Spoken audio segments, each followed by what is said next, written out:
तर बाळांनो, स्वागत आहे तुमचं एसयूटी टेक्निकल चॅनलवर. आज आपण अति महत्वाचे पेपर 2 NWMS चे जो पेपर 2 आहे त्याची महत्वाची प्रश्न 15 सोडून घेणार आहोत. त्यापूर्वी तुम्ही जर आपल्या चॅनलवर नवीन असाल तर आपल्या चॅनलला सबस्क्राईब करा व बेल आयकॉन दाबून नवीन व्हिडिओचे नोटिफिकेशन मिळवा. पहिला प्रश्न आहे, 32 डिग्री फॅरेनहाइट म्हणजे किती? तर 212 degree Celsius, 212 kelvin, 273.15 degree Celsius आणि 273.15 केल्विन. तर पर्याय क्रमांक 4 हे त्याचं बरोबर उत्तर आहे. 273.15 केल्विन म्हणजे किती? 32 डिग्री फॅरेनहाइट. पुढचा प्रश्न, सूर्याचे गुणधर्म टिंब वर्षांनी हळूहळू बदलतील असे खगोलशास्त्रज्ञांचे मत आहे. तर किती वर्षांनी बदलतील? 4.5 कोटी, 4.5 लाख, 4.5 अब्ज आणि 4.5 खर्व. तर बरोबर उत्तर आहे 4.5 अब्ज. पुढचा प्रश्न, प्रकाश संश्लेषण होताना हरितलवकाच्या पिठिकेत टिंब नसते. DNA, रायबोझोम्स, पिष्टमय पदार्थ आणि कार्बोदके. तर काय नसते? तर कार्बोदके नसते. पुढचा प्रश्न, दोन प्रभारयुक्त वस्तूमधील बलाला टिंब म्हणतात.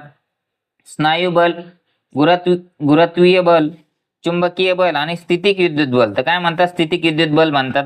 दोन प्रभारयुक्त वस्तूमधील बलाला स्थितिक विद्युत बल असे म्हणतात. पुढचा प्रश्न, सिलिकॉसिस व्याधीचा स्रोत टिंब आहे. उद्योग व वाहनाचा धूर, कारखान्यातून होणारी वायू गळती, खनिज तेलाचा वापर आणि कीटकनाशकाची निर्मिती. तर पर्याय क्रमांक 1 त्याचं बरोबर उत्तर आहे. सिलिकॉसिस व्याधीचा स्रोत हा उद्योग व वाहनांचा धूर आहे. पुढचा प्रश्न, सांकेतिक विद्युत प्रवाह म्हणजे काय? ऋण टोकाकडून धन टोकाकडे वाहतात का धन टोकाकडून ऋण टोकाकडे वाहतात, किंवा 1 व 2 दोन्हीही. आणि पर्याय क्रमांक 4 आहे विद्युत प्रभारामुळे होतो. तर पर्याय क्रमांक 2 बरोबर आहे, धन टोकाकडून ऋण टोकाकडे वाहतात. पुढचा प्रश्न, X या मूलद्रव्यात इलेक्ट्रॉनची संख्या 15 आहे आणि न्यूट्रॉनची संख्या 16 आहे. तर खालीलपैकी कोणता पर्याय बरोबर आहे? तर आपण इलेक्ट्रॉनची संख्या मूलद्रव्यात लिहिताना ती खाली लिहितो आणि न्यूट्रॉनची संख्या वरती लिहितो, म्हणजे पर्याय क्रमांक 1 हे त्याचं बरोबर उत्तर आहे. पुढचा प्रश्न, टिंब हे ई वर्गीय आगीचे उदाहरण आहे. ई वर्गीय म्हणजे इलेक्ट्रॉनिक वस्तूपासून लागलेल्या आगीला काय म्हणतो आपण? ई वर्गीय आगीचे उदाहरण. तर पहिला आहे इलेक्ट्रिकल सामानामुळे लागलेली आग, ज्वलनशील धातूपासून लागलेली आग, ऍसिटिलीन घरगुती गॅसद्वारे लागलेली आग आणि कोळशापासून लागलेली आग. तर पर्याय क्रमांक 1 जे आहे ते त्याचं बरोबर उत्तर आहे, इलेक्ट्रिक सामानामुळे लागलेली आग.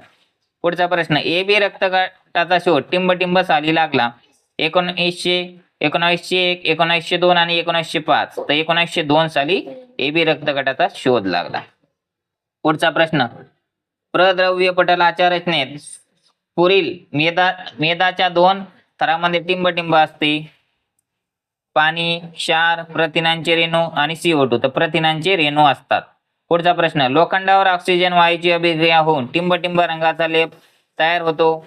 पहिला आहे तांबूस, दुसरा आहे हिरवट, तिसरा आहे काळ्या आणि चौथा यापैकी नाही. तर पर्याय क्रमांक 1 जो आहे, तांबूस रंगाचा लेप तयार होतो. पुढचा प्रश्न, टिंब तंतुवाद्य नाही.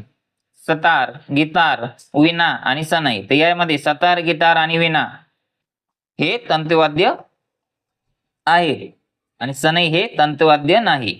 पुढचा प्रश्न, CO2 + 2NaOH म्हणजे sodium hydroxide plus carbonate plus H2O. तर काय भेटेल? हे बघा, 2 सोडियम आहे असे आणि CO3 म्हणजे 2Na2CO3 भेटणार तुम्हाला. पर्याय क्रमांक हे त्याचं बरोबर उत्तर आहे 1. रस्त्यावर चालणे हे टिंबचे उदाहरण आहे. संपर्क बल, घर्षण बल, गुरुत्वीय बल आणि 1 व दोन्ही. तर पर्याय क्रमांक 1 जे आहे ते घर्षण बल आहे. पुढचा प्रश्न, खालीलपैकी कोणते विधान असत्य आहे? बल ही सदिश राशी आहे, दुसरं विद्युत प्रवाह सदिश राशी आहे, तिसरं दाब ही आदिश राशी आहे आणि 1 व 3 दोन्ही. तर पर्याय क्रमांक 2 जे आहे विद्युत प्रवाह सदिश राशी आहे. पुढचा प्रश्न, पाण्याचा उत्कलन बिंदू टिंब असतो. 212 degree Celsius, 212 degree Fahrenheit, 212 kelvin आणि 273 केल्विन. तर 212 डिग्री फॅरेनहाइट असतो. पुढचा प्रश्न, जर आपतन कोन 42 डिग्री असेल तर परावर्तित किरणाने आरशाशी केलेला कोन टिंब असेल. तर दोन्ही कोणाचा बेरीज किती असते? 90 डिग्री. राहिले किती याच्यातून? 42 अधिक किती 48 जर केले तर ते 90 डिग्री येईल, म्हणजे 48 डिग्रीचा कोन तयार होतो. पेशी बाहेर काही बदल झाले तरी पेशीतील पर्यावरण कायम राखले जाते याला टिंबटिंब म्हणतात.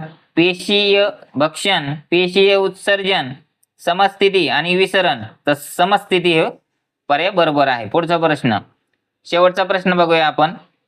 आपली दीर्घिका ही टिंबटिंब आहे, अनियमित आकाराची, लंबगोलाकार, चक्राकार आणि गोलाकार. तर कशी आहे दीर्घिका? चक्राकार आहे. अशा प्रकारे आपण महत्त्वाचे 15 प्रश्न सोडून घेतले आहे. व्हिडिओ आवडला तर व्हिडिओ लाईक करा, चॅनलला सबस्क्राईब करा.